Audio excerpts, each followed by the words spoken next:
Hello, and welcome to Badger Talks Live, which brings exciting happenings, resources, and talent from your UW flagship campus to the people of Wisconsin and beyond. I am Brittany Kamanibong, a junior studying microbiology with a certificate in global health in the College of Agriculture and Life Sciences. I'm originally from Wausau, Wisconsin. During the month of November, Badger Talks Live is featuring some of the exciting happenings in the School of Computer, Data, and Information Sciences. I am pleased to introduce the founding director of the school, Tom Erickson, and American Family Insurance Distinguished Chair in Risk Management and Insurance, Joan Schmidt. Today, we will be learning about the Creative Destruction Lab, which leverages academic expertise and knowledge from across the campus to effectively engage with successful entrepreneurs, venture founders, venture capitalists, and experts in the field. Tom Erickson is the founding director of the UW-Madison School of Computer, Data, and Information Sciences. Tom has a highly successful entrepreneurial history in the tech industry that took him around the world. One example is Acqua, a web content management software company that has 800 employees and around 175 million in annual revenue when he retired as CEO in 2017. Tom received his undergraduate degree in electrical and computer engineering from the University of Wisconsin-Madison. Joan T. Schmidt is the American Family Insurance Distinguished Chair of Risk Management and Insurance in the Wisconsin School of Business at the University of Wisconsin-Madison. She also serves as an affiliate faculty member in the Nielsen Institute for Environmental Studies at the University of Wisconsin, and in the insurance program at the University of St. Gallen in Switzerland. Professor Schmidt is the editor of the Journal of Risk and Insurance, the premier outlet for the academic research in her field. She received her BBA and MBA from the Wisconsin School of Business. Badger Talks producer, Fran Poyo-Meyer, will be facilitating today's discussion, and questions are welcome at any point during the live stream. Please welcome Tom Erickson and Joan Schmidt. Well, thank you, Brittany. It's exciting to be here. I myself am from Mondovi, not far from Wausau. And the picture behind me is, in fact, my home pond in Mondovi. So I'm excited to talk to everyone about CDL, Creative Destruction Lab. It's a great name. It implies that some things are being destroyed and some things are being created at the same time. And that's exactly what this program is about. So CDL was founded a little over 10 years ago on the notion that innovation is happening everywhere. And certainly a lot of it happens at UW-Madison, where we're a top 10 institution in the country for research expenditures. That means we have a lot of research going on here and a lot of innovation happening. But it happens really everywhere. It's also happening in other Big Ten universities. At the same time, value creation, the really economic boom over the last 50 years of the big tech companies, for example, has been happening on the coasts. Today, 6 of the top 10 companies by market cap in the United States are tech companies, and all of them are on the West Coast, actually. Although Boston and New York have definitely benefited as well. So Professor Ajay Agarwal from the University of Toronto studied this and came up with a big question. Why is all the value creation happening in these other places? So the thesis came up that, in fact, it's not the lack of ideas, nor capital, nor effort that prevent early stage ventures in outside the coasts from being successful and having this. It actually is the idea of failure in the market for high quality judgment. And from this notion, the Creative Destruction Lab was created. So what is the Creative Destruction Lab? It's a unique global program. Wisconsin is one of only 3 universities in the US that has it, together with the University of Washington and Georgia Tech, that combines 3 different constituents: ventures, mentors, and students. So what's a venture? A venture is an early stage tech or science-based company, usually less than, say, 20 people in the company at the point that we work with them. What's a mentor? A mentor is somebody that knows something, that's going to impart that knowledge, sometimes to those tech companies, sometimes to other mentors, actually. It's kind of an interesting way that things happen in the CDL world. And what's unique about CDL, and we can talk a little bit more about this later, is that we really select our mentors very carefully, and we select them from all over the world, not just here in Wisconsin or in the region, but we choose the best people we can find anywhere and make them available to the ventures in our program. And the best part is we bring in students like Brittany, juniors and seniors and graduate students who support the companies and learn what it means to be in this entrepreneurial ecosystem. So it's really a fantastic program that we started a little over 2 years ago. One element of looking further at the students, and I particularly love this quote, which is why I included this here, is that the students that participate really get some experiential learning, and something we at UW-Madison are trying to do more and more of as we bring our students through to help them understand what it's actually like to participate in these types of areas. And CDL is that. It's a great experiential learning program. These students can take a class out of the School of Business. The Weinart Center of Entrepreneurship provides that class, and that introduces them to the concepts and gets them into the program. So at this, I'm going to, Joan, maybe I could invite you to speak up and talk a little bit about what we do at CDL-Wisconsin in the risk and health and wellness streams. Sure. Thank you, Tom. So we follow the idea of having streams, and around the globe there are 12 sites and over 19 streams, and many of the sites have more than one, as does Wisconsin. We have the risk stream, which is focused on, as it says on the slide, risk tech and insure tech.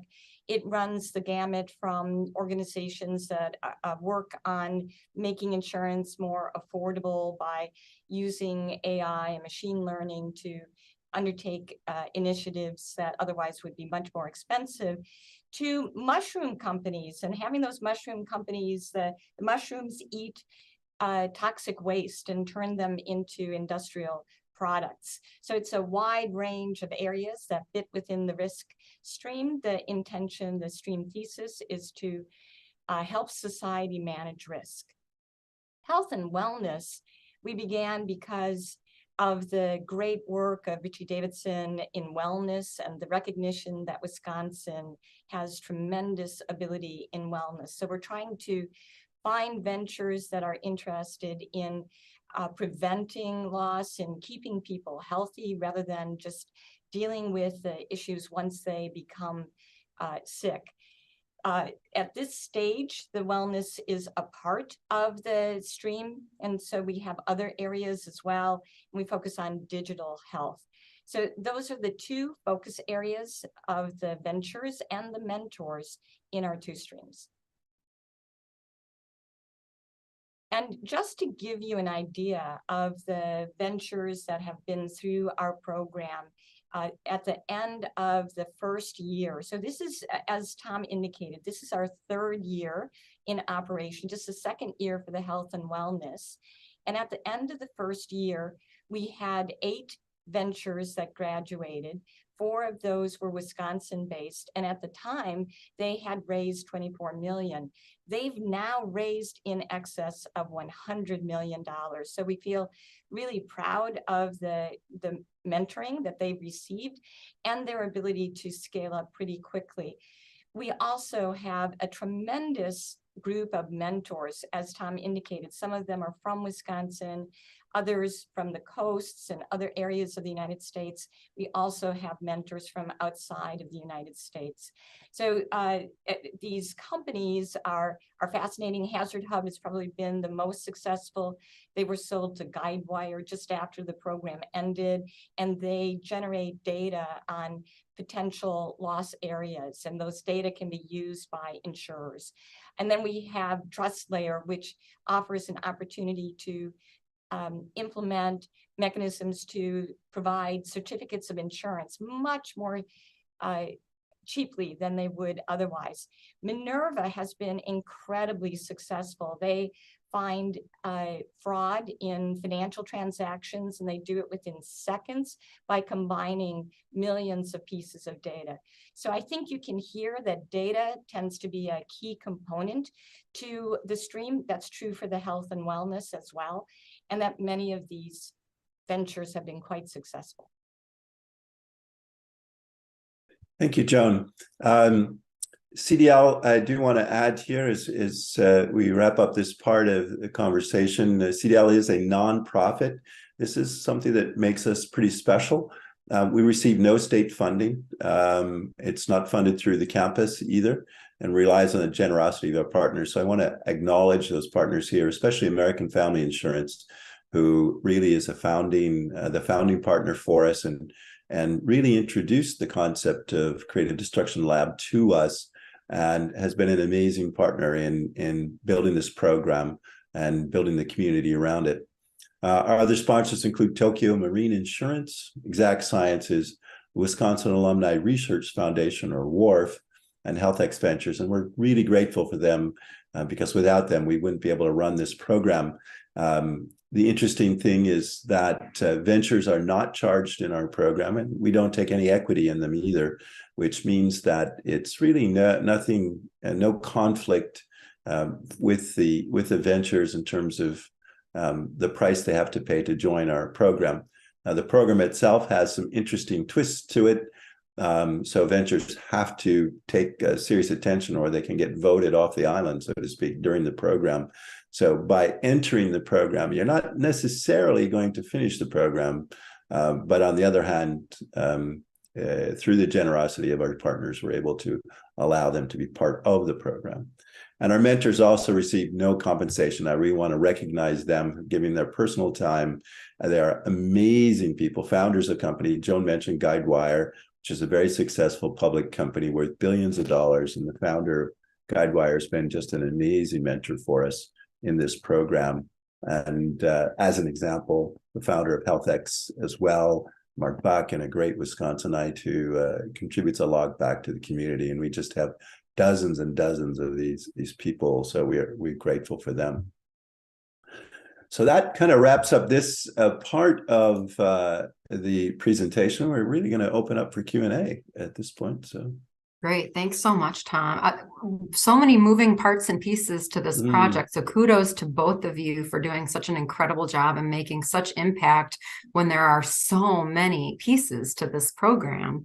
So can you tell us a little bit about how CDL got started in Wisconsin, and also how were those areas of focus determined? Want me to start with that, Tom? Sure. And I'd like to mention to Fran, thank you for the congratulations to us, but we have a team behind us that makes this work. We have Shabaka Gibson, who's the director, Morgan Bober, who is the assistant director of operations, Bram Dalemans, who's a venture manager, and Bridget Van Gelden, who is also a venture manager. And then we have some people from American Family who work with us as well. And without their support, we would not be able to do anything.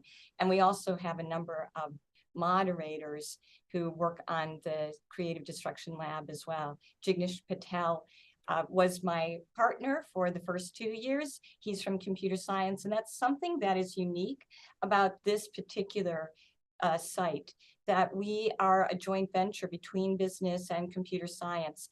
All the other sites are 100% in the business school. And as a business person, I am so grateful that we are jointly working with computer science, because that's how universities should be operating, that the ideas don't just come in one location or another. It's through that opportunity to work together that really makes it function. And I think American Family understood this when they came to Tom and to me and my dean to talk about the opportunity to begin the Creative Destruction Lab. So it really came from American Family that we started this idea. And they had attended several sessions in Toronto where the Creative Destruction Lab started 11 years ago. And they were so enthralled with it they wanted to create such a program here. So we began with the risk stream because it's American family and that's what they're interested in. But we understood that just having a risk stream probably wouldn't be sufficient, that we also have this amazing set of people on campus and off campus who are good collaborators with the university in the health and wellness. So we decided to add that stream about a little bit over a year ago, and it's been tremendously successful in both dimensions. I don't know, Tom, is there anything else you'd like to add?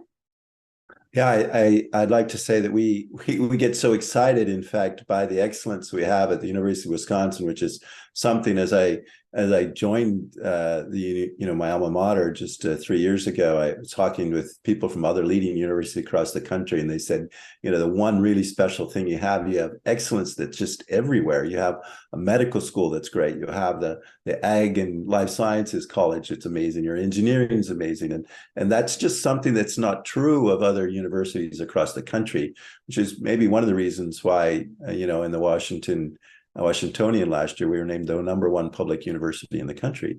So that excellence, which I hear from our peers, is very true.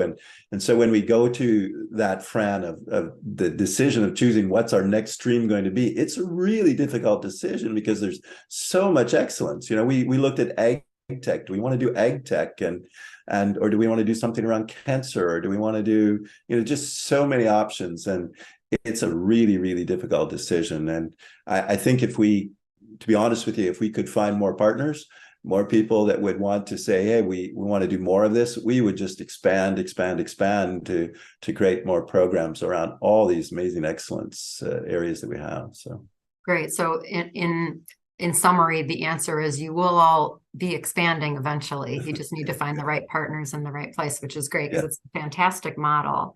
So can you do have a hello from Doug Barton? Oh, yeah. Yeah. He says, hi, friends. Nice to be with you all.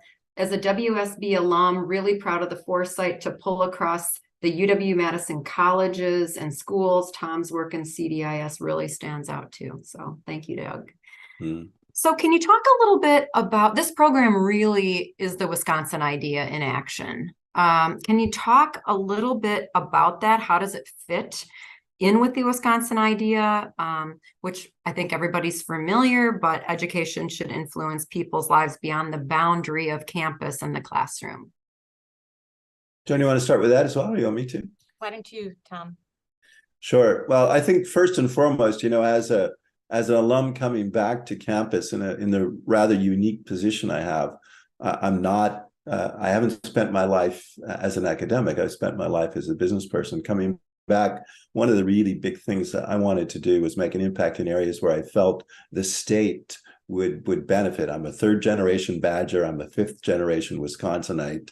And so, when CDL came about, I thought, okay, here's a great way for us to do economic development in the state and really, influence those young entrepreneurs, not simply by saying, okay, we're going to bring these resources in and just focus on you. It's mixing and blending them as well with people from outside of the region. So our ventures aren't purely from Wisconsin, but that benefits the ventures that are here because they see what other people are doing. They aren't just limited to that. So the fact that half of our graduates in the first year of the RISC program were from Wisconsin, that means those companies also benefit in many ways as we look to really growing the economy.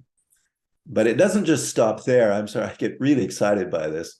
And it for me, it gets about the students, giving back to the students. So this notion I talked about earlier, experiential learning, is something that I believe needs to come on campus in a much bigger way, in the sense that, we're preparing our students for what really life is going to be like. We give them an amazing education and they have the breadth and they have the tools to work with, but there's a bridge there that I like to think about that says, let's bridge them into their life after studenthood.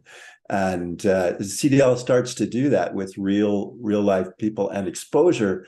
The exposure they have to these mentors as students, they would never get to otherwise. I mean, these are really sometimes very famous people that come in here and are helping our companies out.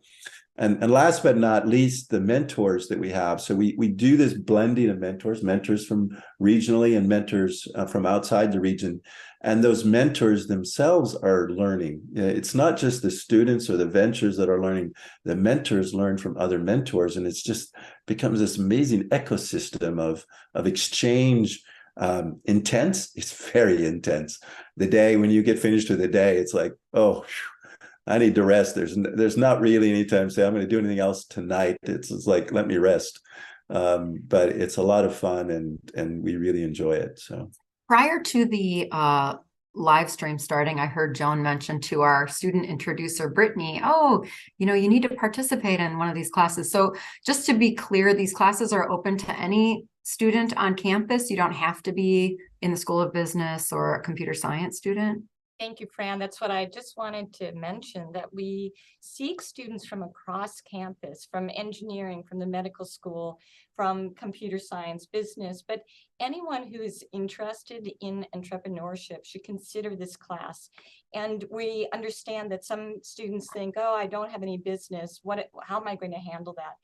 What we really want is to have the students interact across the functional areas, as they will do when they take their positions, so that we've got a business student with someone from computer science, engineering, medical school, maybe education, or the music school. Whatever area the student is in, we want to see them. And so this is an opportunity for the students to learn from a terrific instructor. Adam Bach teaches this class, and he is both an entrepreneur and a great instructor. And he takes the first semester, it's just 1 credit, teaches the students about the ideas of entrepreneurship and innovation, and those ideas can be used in any field. You don't have to be involved in a startup to benefit from that. And then in the second semester, the students do work with these ventures. And there are, there are 20 that were invited in risk and 20 in health and wellness. So depending on your interest, you can choose among those. And we don't know what the actual projects are going to be, because it's what those venture founders need. And that too is a learning, right? That you are going to be adjusting your activities based on what the employer needs. So it's an amazing experience for the students. And I agree with Tom that having that experiential learning is such a key component to enhancing what happens in the regular classroom, then being able to use it in real life. I might add a couple of bits of color to that. Sorry, Fran. As Brittany introduced herself, she's doing a certificate in global health. That's the second most popular certificate, or minor. We don't have the term minor for undergraduates. It's a certificate on campus. The most popular certificate by far is entrepreneurship. And there's over 1,000 students taking that now. So it's a really exciting thing. It's extremely flexible. So we welcome students from all over, undergraduates, and there's also a graduate certificate. So there's 2 versions of it. And so it's really, really quite exciting. So what sets this program apart from others like it? For example, Generator, and then the second part to that question is, do you work with there's other conferences and organizations all about tech startups happening, at least in Dane County, I'm sure throughout the state. Have you had any interactions with those as well? Why don't you start? Oh, sure. Well, the first thing that makes it unique, of course, is what I mentioned before relative to the nonprofit nature of what we do, and that the ventures don't pay to be members and don't take equity. So it's a really nice complement to any other program. So in fact, a lot of our ventures also go through the Generator Accelerator or Y Combinator or Techstars. Maybe some of the people in the audience listening have heard of those others. So it's a really nice complement to all those. That's the first thing that sets it apart. The second thing that sets it apart is the notion that it's peer-reviewed advice, and these mentors, it's the mentor first program. John Nice, who's one of our mentors, came into the program and did it kind of in the first year, said, oh, I want to see what this is like. And after it, he said, this by far is the best accelerator program, or something like an accelerator program, that he's seen in the entire country. And it has to do with the quality of the mentors and what they bring to the table, and this ability for these mentors to give peer advice. They've sat in the chairs of the people starting these companies. They themselves started companies, went through the headaches, sweated it out, and they can share that with these other folks. We talked a lot about the students. That's unique. There just aren't other programs that include students. CDL is only at universities across the country. It's not a private sector activity. And by virtue of the fact that we're at universities, we can attract also a lot of different people interested in just giving back and helping out. So those are some of the things that make CDL unique. Great, thank you. Any thoughts on other conferences, organizations in the area? Even the Spark building, I think of downtown as being so entrepreneurial and Yeah. So for folks listening from outside, the Spark is in Madison is an incubator. An incubator is a common place where offices where startups can get together and exchange let's say ideas and thoughts and miseries, and they run programs to help the startups, and they're very valuable. So whether it's an incubator like that, another accelerator, or programs like Bright Star or Titletown Tech in Green Bay, they all actually in some ways provide a funnel for us, because their earlier stage ventures that are in those places are great. Those companies are great potential ventures inside of CDL, and we actually work with all of them to recruit their companies to come and join our program. So that's also really a beautiful thing about CDL. It's very inclusive. There really isn't a situation to say, oh, well, we compete with that or we compete with this. That doesn't happen. We do offer overlap with some programs, but it's not really competitive. It's complementary, and that's the beauty of it. And So we do attend all of those meetings, Fran, and we have the venture managers attend for us to find the ventures. And as Tom's indicating, those tend to be a little bit before CDL, and so it's a wonderful opportunity to connect with the ventures. thank you. So there's no fee to participate, so it must be pretty tough to get into the program. And what's the key there? Joan, why don't you start with that? Sure. Yeah, we have anywhere from 80 to 150 ventures that apply every year. And we first go through a process of deciding which ones we'll interview. And that just is a combination of how successful we think that they'll be, how ready they are for the mentoring. They might be a little bit too early or even a little too late. And then we interview about 50 of those companies. So it's a very intensive 2 weeks of trying to interview them, and we select from that group. So it is highly selective and difficult to get in. So Tom, you opened with this quote, and I didn't jot it all down, but failure in the market. The reason that there aren't as many successful companies is because of this failure in the market, right? For high quality Judgment. Yeah. And how much of that is luck? And how much of that is really having this incredible network and base and, education and connections? You hear from people like, oh, it was just luck of the draw. Like, you listen to How I Built This with Guy Raz, right? And the stories coming out of there. Yeah. People are like, well, I happened to find this guy, Yeah, well, there's several different elements of it. I mean, luck definitely plays a part of it. And I like to think about it as a person that spent 40 years as an entrepreneur myself. The biggest part of luck to me was always timing. of your ideas and market timing. You'll hear something, well, that was beforehand or laterhand. And I think everybody can think of an invention that was maybe just at the wrong time. Palm Pilot, for example, if you remember Palm Pilots, for those of you that are older, that was it went really well for a while, but it wasn't really ready to be merged with the smartphone yet. But today, the Palm Pilot really was a smartphone without the phone in it, and kind of cool. But that the Palm is a company that went away, although it was quite successful. But that kind of scaling happens at all places. I was in a company where we created the very first telephone answering machine for a computer, but the timing just wasn't quite right. And so there's definitely luck involved. There's also luck involved in who you meet and how you get that advice. What I will not agree with, though, it's not luck that you receive the advice. It's not luck that you take the mentoring that you have received and you do something with it. That's not luck.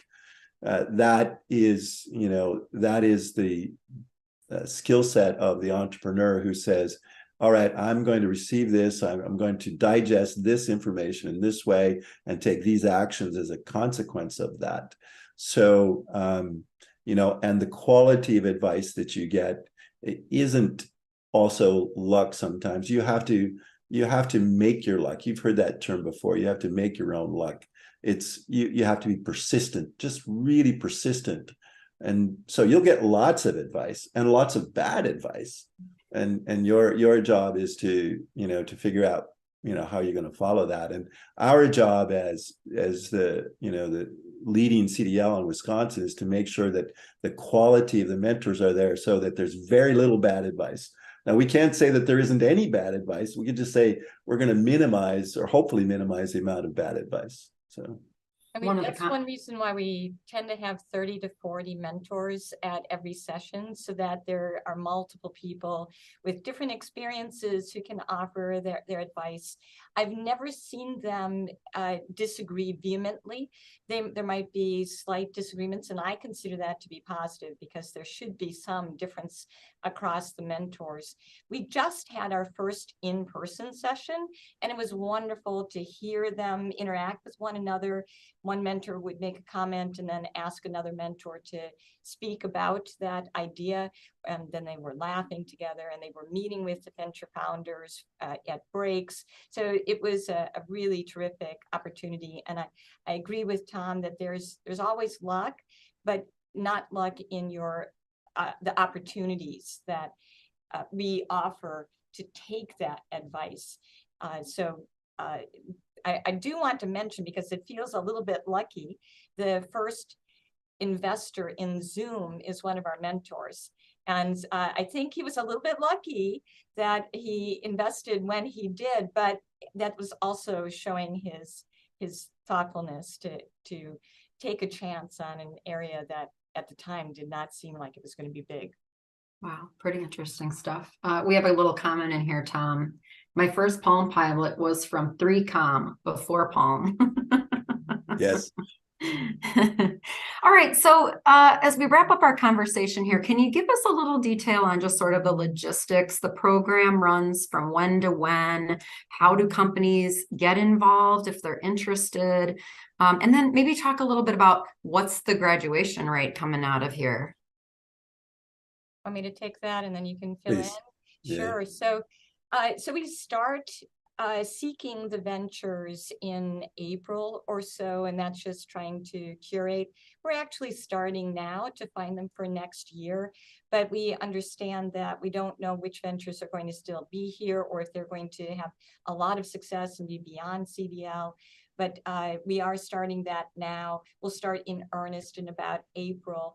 Then we conduct the interviews in early August and invite the founders to join us, typically in October. Then we meet once every 8 weeks, and we do meet for just one day, but that is an intense day, as Tom indicated. It goes from 8 a.m. to 5 or 6 p.m., and there are very few breaks in between. And then the mentors offer their time in between. And so that when they they so-called raise their hand, they're saying that they will offer 4 hours of their time to mentor these companies. And I've been talking with the mentors about their conversations with the founders just the last few weeks, and it sounds really interesting. And then they come back. So that the intention of the program is to help the founders decide what the 3 most important activities are for them in the next 8 weeks.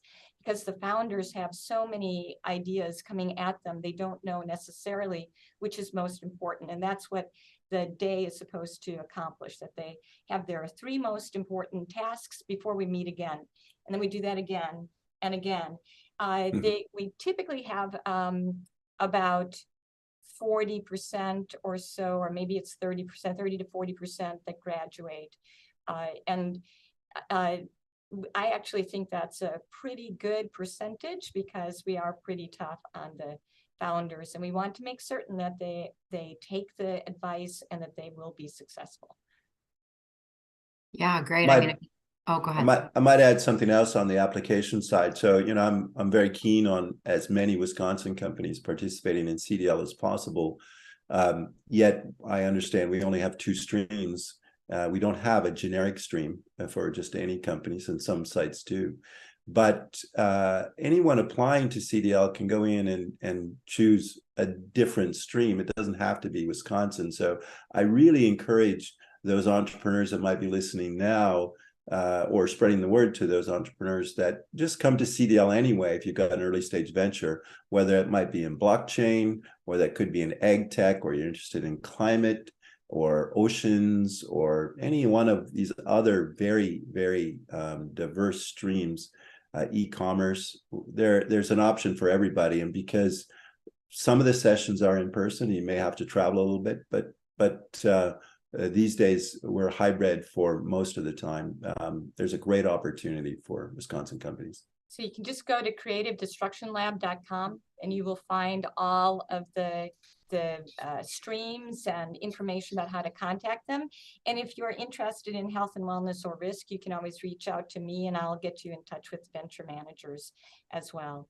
Great. And I can post that link in the chat as well. We do have one last comment here before we wrap up.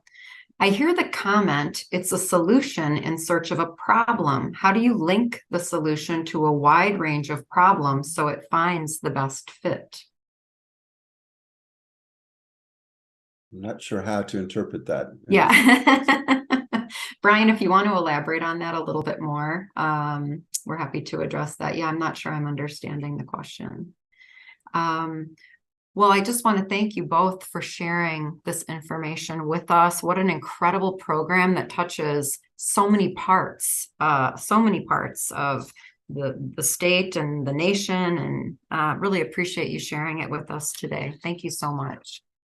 Our pleasure, friend. Thank you. It's our pleasure. Yes, thank Well, you. we'll be continuing to share the work happening in CDIS next Tuesday, which, reminder, is Election Day. At noon, we'll be welcoming Professor of Computer Science, Andrea Arpaci-Dussault, who will be talking about the Catapult Club, which is it sends UW students into 4th and 5th grade classrooms to get them starting on early programming skills. Pretty cool program. Please visit us at badgertalks.wis.edu. You can check out the podcast for Badger Talks hosted by Ben Rush. He has many episodes to listen to out there. Check out the upcoming schedule of live talks. After November, we'll be taking a pause and then come back full bore in February, again of next year. Sign up for our email list so you're the first to know about upcoming talks. Consider a donation to Badger Talks. We are grant funded. And then search the roster of over 400 UW experts who have graciously signed up to give talks all around the state in communities like yours. Thanks for tuning in, and we'll see you next week.